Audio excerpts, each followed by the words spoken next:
bitta stakan suvni ichib yubordim-da, keyin ketidan yana bitta stakan suv ichib yubordim. Keyin ro'zadorligim esimga tushib qoldi. Nima bo'ladi? Alloh sizni mehmon qilibdi dedim. Demak, ro'zam ochilmagan? Yo'q, ochilmagan. Rahmat. Peshindan keyin yana telefon qilyapti. Qoraka deydi. Peshinda hamma atrofimdagilar ovqatlanib o'tirdi, men bemalol ular bilan ovqatlanib o'tiribman deydi. U nima bo'ladi deydi.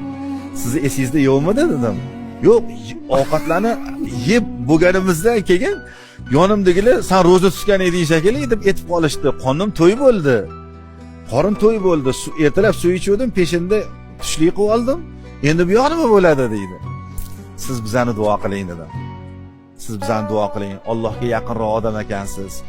Kimni Alloh shunaqa qilib taomlantiradigan bo'lsa, yodidan ko'tarib qo'yadigan bo'lsa, Alloh o'sha odamni mehmon qildi deyiladi-da o'zi. Hatto bir kunda 2 marotaba yodidan chiqib qolsa ham. Ha? Endi lekin yetgan vaqtda yutar darajada turgan ekan, chaynab qo'yibdi. Ro'zadorligi esiga tushsa, darrov og'zidan chiqarishligi kerak bo'ladi, sharti shu. Lekin yeb bo'pti, ichib bo'pti, o'tirib ro'zadorligi esiga tushib qolsa, Alloh uni mehmon qilgani bo'ladi, ro'za ochilib ketmaydi.